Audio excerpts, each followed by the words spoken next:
Hi viewers, welcome to సినీ జోష్. చిరంజీవి హీరోగా K Raghavendra Rao తెరకెక్కించిన చిత్రం జగదేక వీరుడు అతిలోక సుందరి. ఈ సినిమా వచ్చి 34 ఏళ్ళు అవుతున్నా కూడా ఇప్పటికీ సోషల్ మీడియాలో దీని డైలాగ్స్, పాటలు వినిపిస్తూనే ఉంటాయి.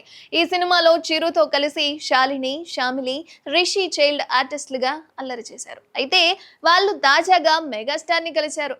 శాలిని, శ్యామిలి, రిషి చైల్డ్ ఆర్టిస్టులుగా అల్లరి చేశారు. వాళ్ళు తాజాగా మెగాస్టార్ ని కలిశారు. అయితే ఆ ఫోటోను శ్యామిలి ఇన్స్టాలో పంచుకొని ఆనందం వ్యక్తం చేశారు. జగదేక వీరుడు అతిలోక సుందరి సెట్ లో చిరంజీవితో కలిసి దిగిన ఫోటోతో పాటు తాజాగా దిగిన దాన్ని కూడా కలిపి షేర్ చేశారు. అది చూసిన అభిమానులు శ్రీదేవి ఉంటే ఇంకా బాగుండేది అని కామెంట్ చేస్తున్నారు. ఇక ఈ ముగ్గురిలో శ్యామిలి, శాలిని చైల్డ్ ఆర్టిస్టులుగా ఎన్నో చిత్రాల్లో నటించి మెప్పించారు.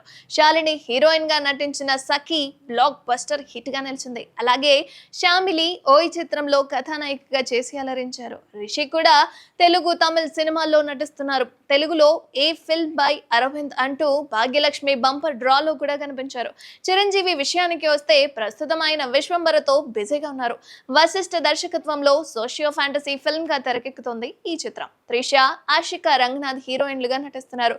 శరవేగంగా షూటింగ్ అయితే జరుగుతోంది. ఇక సినిమా అయితే వచ్చే సంక్రాంతి కానుకగా జనవరి 10న ప్రేక్షకుల ముందుకు రాబోతున్నట్లయితే తెలుస్తోంది. సో మరిన్ని అప్డేట్స్ కోసం చూస్తూనే ఉండండి సినీ జోష్.